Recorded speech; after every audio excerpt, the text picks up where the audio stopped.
Ujjwala बैसाने yes Marathi news मध्ये आपलं स्वागत।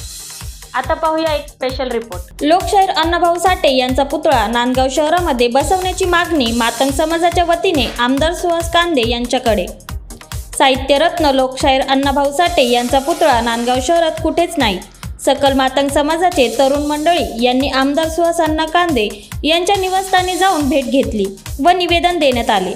आमदार सुहास कांदे यांनी लोकशाहीर अण्णाभाऊ साठे यांचा पुतळा नांदगाव शहरामध्ये स्वखर्चाने बसवणार असे आश्वासित केले। नांदगाव शहरातील सकल मातंग समाजचे तरुण मला भेटायला आले। मला भेटून अत्यंत आनंद झाला।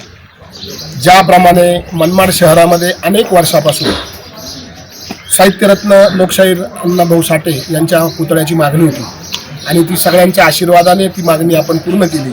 सुंदर असा, अतिशय सुंदर असा पुतळा मनमाड शहरामध्ये आपण बसविला। आता आमच्या सर्व तरुणांची अशी मागणी आहे की असाच पुतळा नांदगाव शहरामध्ये सुद्धा बसवावा। त्यांनी आज मला हे पत्र दिले आहे। आता लगेच ताबडतोब मी 2 दिवसामध्ये आदरणीय CO साहेब नांदगाव त्यांना सांगून हा ठराव कायदेनुसार पास करायला लावतो। निधी मंजूर करून ताबडतोब आपण अण्णाभाऊ साठेंचा पुतळा ज्या तिथं या सगळ्या तरुणांनी सांगितलं आहे तिथे लवकरात लवकर बसवण्यात येईल। फक्त परमेश्वराला माझी ही प्रार्थना की कुठलीही कायदेशीर अडचण येऊन देऊ नका। आपण हा पुतळा ताबडतोब बसवू। सर्व खर्च जो काही येणारा पुतळ्याला जो खर्च आहे तो स्वतः वैयक्तिक मी माझ्या खिशातून करेन असे या ठिकाणी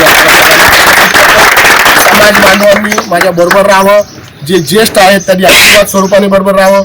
जे माझ्यापेक्षा वयाने लहान आहेत त्यांनी मोठा भाऊ म्हणून माझ्याबरोबर राहावं। माझ्याबरोबर जे समवयस्क आहेत त्यांनी त्यांचा भाऊ म्हणून माझ्याबरोबर राहावं अशी मी सकल मातंग समाजाला विनंती करतो।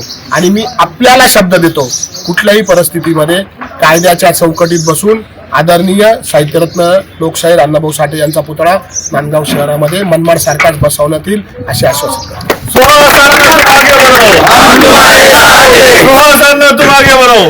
येस मराठीसाठी तालुका प्रतिनिधी विजय बडोदे, नांदगाव।